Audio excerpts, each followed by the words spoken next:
Dans ce nouveau numéro de Portrait inspirant, je te raconte le parcours d'un homme qui est passé de plongeur dans un hôtel à représentant des jeunes démocrates dans la campagne d'Obama. Il a côtoyé les hautes sphères des États-Unis et il a pourtant fait le choix audacieux de rentrer dans son pays, le Sénégal, pour investir et servir d'exemple à la jeunesse. Cet homme s'appelle Tion Nyang et dans cette vidéo, je vais te raconter son histoire. Bienvenue sur Afro-Développement. Ici, on passe au peigne fin les travers de la société et on met en lumière les éléments nécessaires à l'éveil de la communauté noire. On parle principalement de liberté financière et d'entrepreneuriat, mais aussi de ce qui permettra aux Noirs d'ouvrir les yeux sur leurs conditions et leur traitement. Si tu veux éveiller ton esprit et renforcer ton mindset en prenant conscience de ton véritable potentiel, reste branché sur la chaîne de l'Afro-Développeur. Tion Nyang a grandi au Sénégal.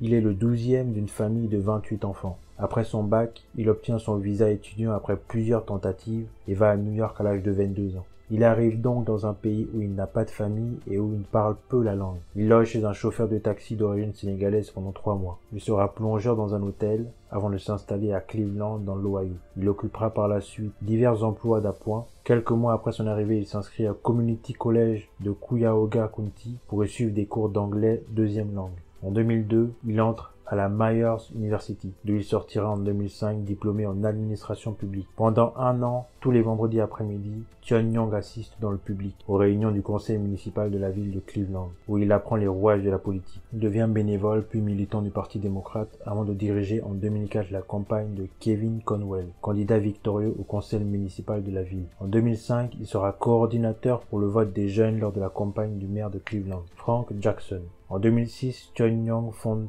TN Consulting, une société de conseil en gestion de campagnes politiques, de communication et de relations de presse. En février 2010, il lance le Tion Nyang Show sur Internet, dont il est l'animateur. Il crée aussi Give One Project. Tion Nyang rencontre Barack Obama en 2006, à une réunion des membres du Parti démocrate et les responsables des jeunes démocrates des États-Unis, la Young Democrats of America. Tion Nyang s'engage alors auprès du sénateur Barack Obama dans la course à l'investiture pour l'élection présidentielle. Il est formé à Chicago et voyage comme Regional Community Organizer pour inciter les jeunes à s'investir dans la campagne. Tion Nyang est élu en novembre 2005 vice-président des jeunes démocrates américains. Il en sera élu président en juillet 2007 lors de la convention nationale du parti à Dallas. Tion Nyang deviendra quelques années plus tard le président des jeunes démocrates aux États-Unis et co-président de la campagne du président Barack Obama pour les moins de 40 ans appelée Gen 44.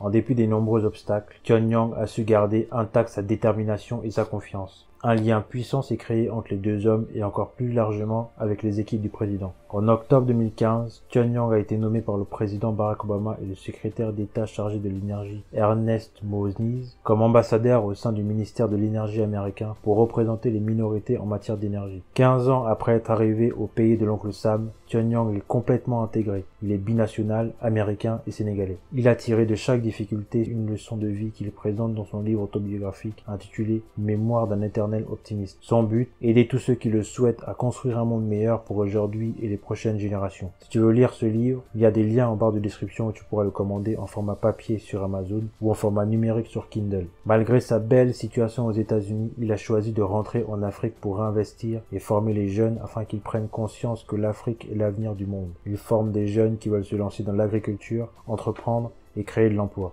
Give One Project, la fondation qu'il a créée pour l'autonomisation des jeunes, est déjà présente dans plus de 20 pays, notamment en France, aux États-Unis, au Japon, mais également dans de nombreux pays africains, comme le Sénégal, le Bénin, le Togo, la Côte d'Ivoire, le Ghana, le Gabon, etc. En Afrique et au Sénégal, il a mis en place de grands incubateurs d'entreprises qui forment chaque mois 75 jeunes entrepreneurs. La même expérience est lancée en Gambie, un pays qui connaît une crise migratoire sans précédent. Là-bas, en plus des jeunes entrepreneurs, Tion forme ceux qui ont des projets dans l'agriculture par exemple, avec un modèle économique qui repose sur le secteur privé. Pour les 5 ans de l'organisation, Tion a emmené toute une délégation d'Afrique des quartiers difficiles de Paris à la Maison Blanche. Du message à l'acte, c'est en 2014 que Tion s'associe avec la star internationale Akon et cofonde Akon Lighting Africa, une initiative qui répond aux problèmes d'énergie dans les villages isolés, les zones périurbaines et urbaines d'Afrique. Ce projet vise à fournir l'électricité à 1 million de foyers en Afrique. Tion, Akon et Samba Batili lancent Solectra International, la principale société d'énergie solaire en Afrique. Ils ont inauguré la première académie dédiée au solaire à Bamako au Mali.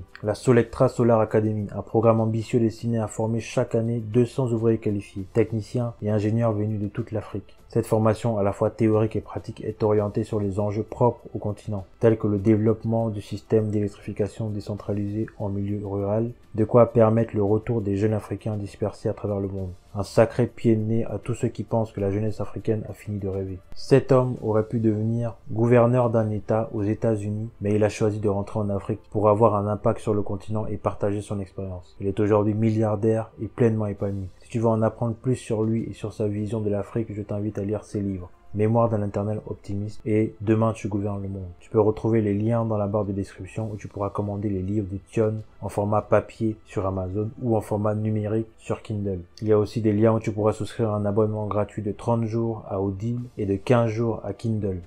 Si la lecture papier ce n'est pas ton truc, si tu n'as pas l'habitude de lire des livres, teste ces deux formats et vois si l'un d'eux te convient. Personnellement, je me suis mis récemment au livre audio et ça a complètement changé mon rapport à la lecture. Si tu ne sais pas par où commencer dans ton aventure entrepreneuriale, je t'invite à lire et appliquer les principes du livre de Ricardo Kanyama pour te construire un capital de départ et prospérer financièrement. Parce que quand un Africain prospère, sa famille prospère et l'Afrique prospère. Regarde la vidéo que j'ai faite sur Ricardo Kanyama, regarde aussi celle que j'ai faite sur Jessica Alogo. Mets un pouce bleu si le contenu de la vidéo t'a plu. Si tu connais des gens qui t'inspirent dans le parcours mérite d'être mis en lumière, donne-nous son nom dans les commentaires. Si tu veux aider la chaîne à se développer, il y a un lien Tipeee dans la barre de description où tu pourras faire un don et un lien Utip où tu pourras soutenir la chaîne. Je te donne rendez-vous dans les prochains numéros de Portraits Inspirants. Ciao!